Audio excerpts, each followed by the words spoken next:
ये पार्ट 2 के सारे बच्चे तैयार हो जाओ।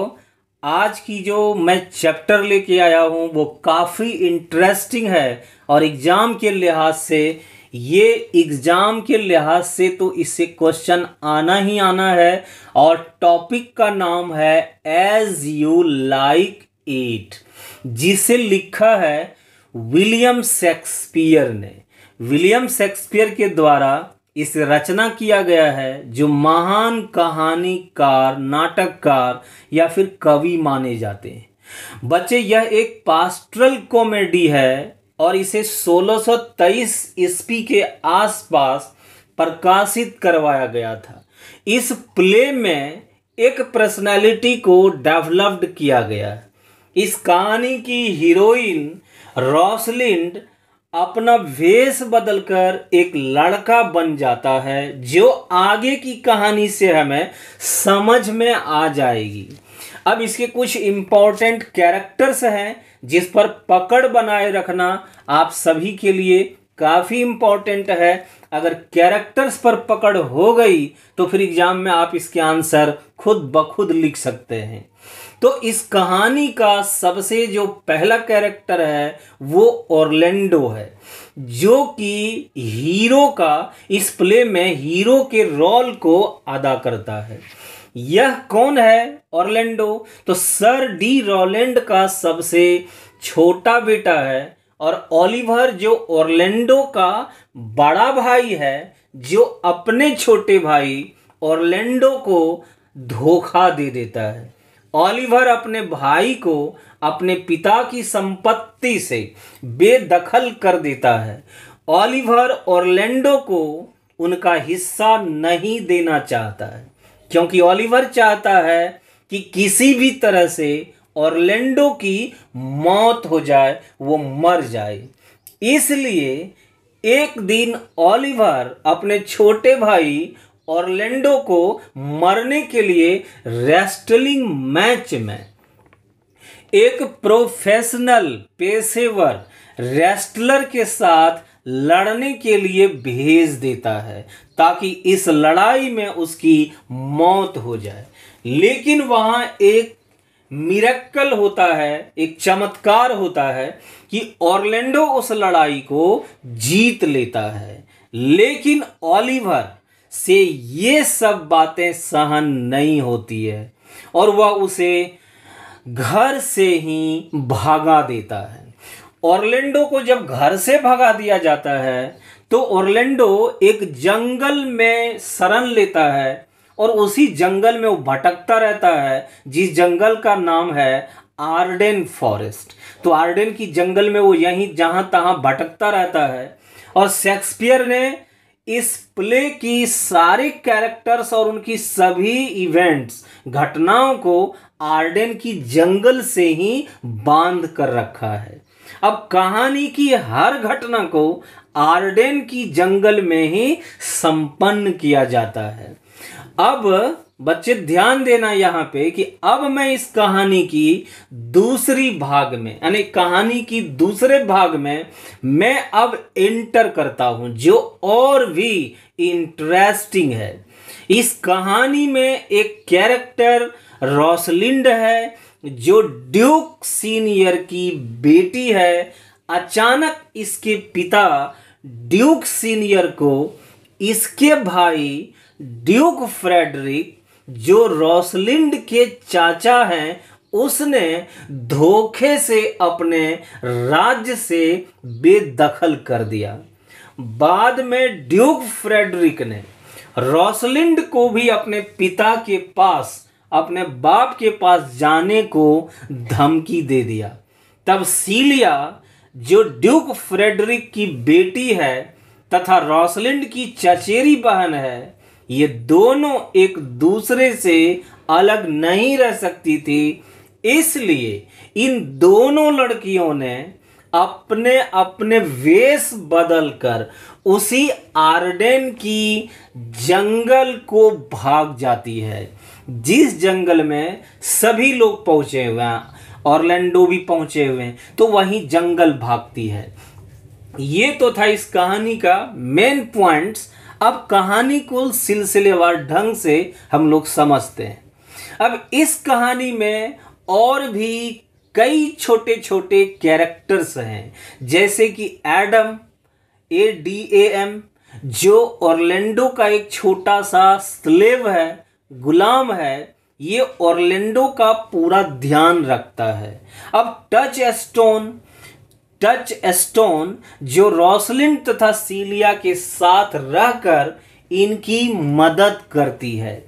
इन सभी लोगों के साथ साथ आर्डेन की जंगल में कुछ सीपर्स भी हैं, कुछ भेड़ बकरियां चराने वाले सीपर्स से लोग जो होते हैं, गडेर या गडेरिन, ये लोग भी हैं। छोटे छोटे भूमिका को, रोल्स को ये लोग निभाते हैं। अब इस कहानी की जो शुरुआत है, तो इस कहानी की शुरुआत एक हीरो ऑरलैंडो से किया जाता है। अब ऑरलैंडो अपने सर्वेंट एडम से बात कर रहा था कि किस तरह से उसका बड़ा भाई ने उसे धोखा दिया है और उसे उसके ही संपत्ति से बेदखल कर दिया है। और इसी समय उसका बड़ा भाई ओलिवर वहां पहुंच जाता है। तो ऑरलैंडो ओलिवर के सामने अपना असंतोष व्यक्त करता है तथा ओलिवर से कहता है कि तुमने मेरे साथ अच्छा नहीं किया। ऑरलैंडो जब वहां से चला जाता है तो अचानक चार्ल्स की वहां एंट्री होती है। अब चार्ल्स एक प्रोफेशनल रेस्लर है जो पहलवानी करता है, उठापटक करता है। तो चार्ल्स ओलिवर को एक सूचना देता है कि ड्यूक सीनियर को ड्यूक फ्रेडरिक ने राजसत्ता से भगा दिया है। चार्ल्स ओलिवर से कहता है कि आप अपने भाई ऑरलैंडो को समझा दो, क्योंकि कल मेरे साथ साथ उसकी फाइट होने वाली है और मेरे साथ होने वाली है उनकी फाइट। अगर वह नहीं माना तो बेचारा कल मारा जाएगा। ओलिवर ने चार्ल्स को और भी उकसा दिया और यह कहा कि ऑरलैंडो तुम्हें हराने के लिए फुल मूड बना चुका है और मैंने उसे बहुत समझाया पर वो नहीं माना है और पूरी तैयारी कर चुका है। कल तुमसे उनकी फाइट होगी ही। चार्ल्स इस पर कहता है कि ठीक है, तब तो कल ही देख लेंगे कौन किसको हराता है, कौन किसको मारता है। ओलिवर खुद चाहता था कि उसका भाई ऑरलैंडो इस फाइट में मारा जाए। अब हम लोग इस कहानी के दूसरे पड़ाव में चलते हैं। अब सीलिया और रोसलिंड, ये जो दो हीरोइन है, इसको जरा देखें कि हीरोइन क्या कर रही हैं। अब सीलिया और रोसलिंड में बात हो रही है। क्या बात हो रही है? तो रोसलिंड सीलिया से कहती है कि तुम्हारे पिता ड्यूक फ्रेडरिक मेरे पिता ड्यूक सीनियर को राज्य से भगा दिया है। सीलिया कहती है कि तुम भी मेरी चचेरी बहन नहीं बल्कि अपनी बहन की जैसी हो।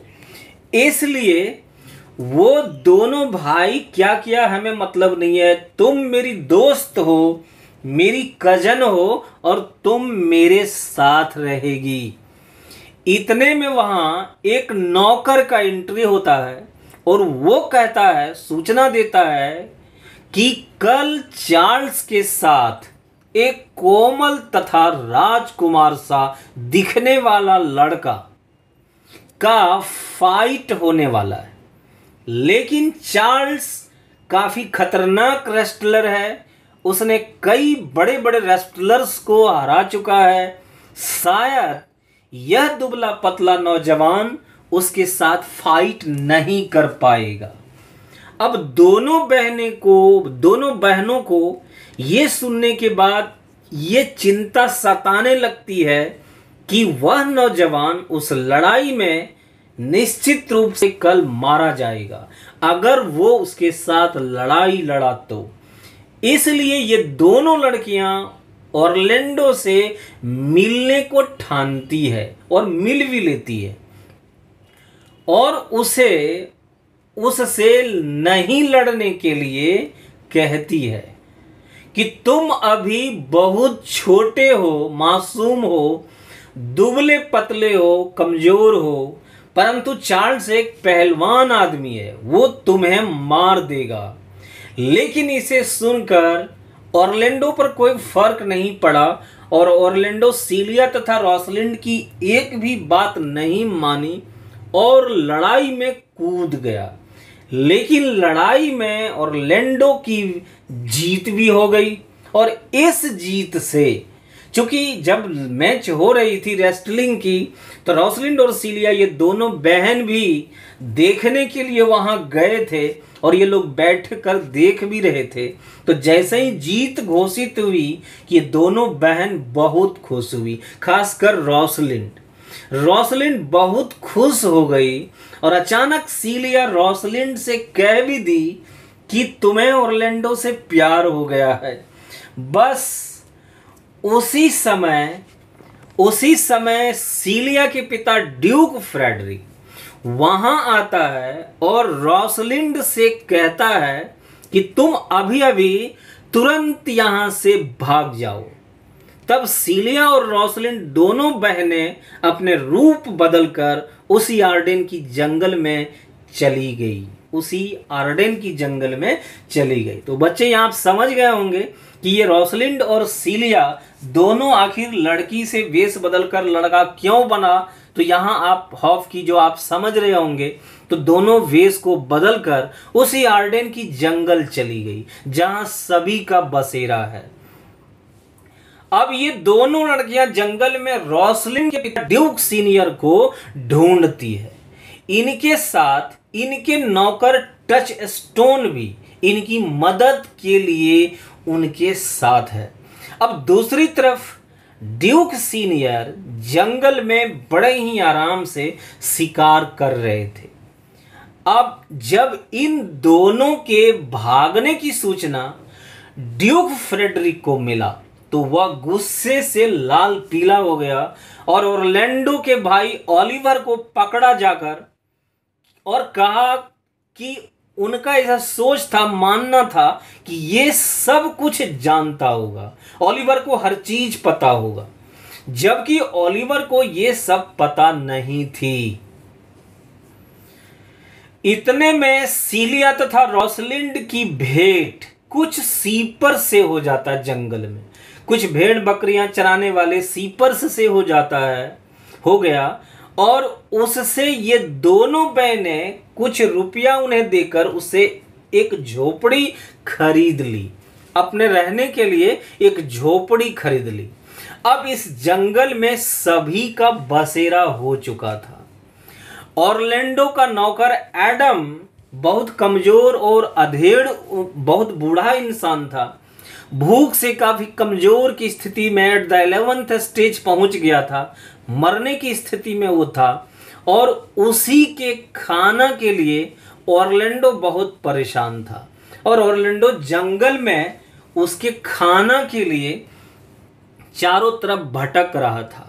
तो उसने ये देखा कि ड्यूक सीनियर जो खाना खाने के लिए बैठने ही वाले थे, तो उनके पास पहुंचा। तो ड्यूक सीनियर को भी समझ में नहीं आया कि ये लड़का आखिर देख क्या रहा है। तो उसे लगा कि ये भूखा है और कहा कि आओ बैठो, आराम से बैठ कर खाओ, ऐसे खड़ा क्यों देख रहे हो। लेकिन ऑरलैंडो को तो खाना अपने लिए नहीं चाहिए था, उसे तो अपने नौकर एडम के लिए चाहिए था। तो उसने वहां खाया नहीं बल्कि खाना लेकर वहां से भाग गया और एडम को खिलाकर उसकी जान बचाई। वहां दूसरी तरफ महल में ड्यूक फ्रेडरिक ने ओलिवर से कहा कि तुम जल्द से जल्द अपने भाई ऑरलैंडो को मेरे पास लाओ, मुझे मेरी बेटी सीलिया चाहिए। अब जंगल में दूसरी तरफ ऑरलैंडो रोसलिंड के नाम का कविता पेड़ों के छाल को छील छील कर लिख रहे थे। जिधर से भी गुजरते थे तो केवल रोसलिंड के ही प्रेम में ऑरलैंडो कविताओं को उसी की प्रशंसा में लिखा करते थे और पूरे जंगल में कविता मय कर दिए थे। जब दोनों बहनों ने कविताओं के इन पंक्तियों को पढ़ी आर्डेन की जंगल में, तो अंततः उनकी मुलाकात ऑरलैंडो से हो ही गई, लेकिन ऑरलैंडो उन्हें पहचान नहीं पाया और ये लोग अब दोस्त बन चुके हैं, जबकि सीलिया और रोसलिंड पहचान चुकी है क्योंकि ये लोग वेश बदले हैं सिर्फ। वह दूसरी तरफ ओलिवर भी ऑरलैंडो को खोजते खोजते जंगल में पहुंच गया। तभी जब वो जंगल में जा रहा था ऑरलैंडो को ढूंढने के लिए फ्रेडरिक के गुस्साने पर, तो ओलिवर की मुलाकात जंगल में एक शेरनी से हो गई। अब शेरनी उस पर अटैक करने वाला था, हमला करने ही वाला था कि ऑरलैंडो वहां से गुजर रहा था और ऑरलैंडो शेरनी से लड़कर अपने भाई ओलिवर की जान को बचा लिया। हालांकि वो उसे पंजा लगी थी एक शेरनी की और वो घायल हो गए, लहू लुहान हो गए, काफी लहू से भीग गए थे। तो उसने ओलिवर से कहा कि ये मेरे पास खून से भीगा हुआ एक रुमाल है। लेकिन जब ये सब ऑरलैंडो ओलिवर से कह रहा था तो ओलिवर को बड़ी शर्मिंदगी का एहसास हो रहा था कि मैंने अपने भाई के लिए क्या किया और मेरा भाई ने मेरे लिए क्या किया। अपनी जान लगा दी और उसकी जान बचाई। तो खून से भीगा हुआ रुमाल ऑरलैंडो ओलिवर को दिया और कहा कि यहां से थोड़ा आगे जाओ, एक कॉटेज मिलेगा और कॉटेज में जाकर रोसलिंड नाम की एक लड़की है, उसे ये दे देना ये रुमाल, क्योंकि अभी मैं वहां नहीं जा सकता हूं। तो ओलिवर कॉटेज गया और जैसे ही वो वहां पहुंचा तो रोसलिंड को तो रुमाल दिया ही, लेकिन रोसलिंड के साथ उसने सीलिया को देखा और देखते ही नैनाभिराम आंखें दो चार हो गई और इसे उससे प्यार हो गया। अब सीलिया की शादी ओलिवर से करवाने के लिए तैयार हो गई। अब सीलिया की शादी ओलिवर से करवाने के लिए जो रोसलिंड है वो तैयार हो गई। रोसलिंड ऑरलैंडो से कहती है तब कि मेरे पास एक जादुई शक्ति है जिसकी मदद से मैं तुम्हारी रोसलिंड को भी यहां ला सकती हूं, लेकिन तुम्हें उससे शादी करनी पड़ेगी। तो फिर मेरी सीलिया की शादी तुम्हारा भाई से होगा, लेकिन तुम्हें भी रोसलिंड से शादी करनी होगी। ऑरलैंडो ने इस बात को मान लिया और अब कल ओलिवर की शादी सीलिया के साथ और ऑरलैंडो की शादी रोसलिंड के साथ होने वाली है। अब ये सब देखने के लिए ड्यूक सीनियर रोसलिंड के पिता भी वहां पहुंचे। तब सीलिया और रोसलिंड अपने अपने असली रूप में आए और सब कुछ बताया। और अचानक वहां एक मैसेंजर का एंट्री हुआ और उसने बताया कि सीलिया के पिता ड्यूक फ्रेडरिक जंगल में ड्यूक सीनियर को मारने के लिए आ रहा है और आते समय लेकिन इत्तेफाक से इस ड्यूक की मुलाकात एक साधु से, हर्मिट से, एक संत से हो गया। अब उनके बातों से वो बहुत प्रभावित हो गए राजा, और उन्होंने अपना सारा राजपाट अब अपने बड़े भाई ड्यूक सीनियर को देने का फैसला कर लिया और सभी मिलजुल कर इस आर्डेन की जंगल में इस शादी को संपन्न किया और सभी वर वधू को आशीर्वाद दिया। और यहीं इस कहानी की अंत हो गई। और इसी के साथ अगले दिन फिर मैं इसी पोएम का इंग्लिश वर्जन लेकर हाजिर हो रहा हूँ। तब तक के लिए आप लोग अपना बहुत बहुत ध्यान रखिएगा। और क्या लिखना है पार्ट 2 के एग्जाम में इंग्लिश वर्जन में वो हम अगले दिन बताएंगे। आपको चिंता नहीं करनी है। चलिए, बहुत बहुत धन्यवाद।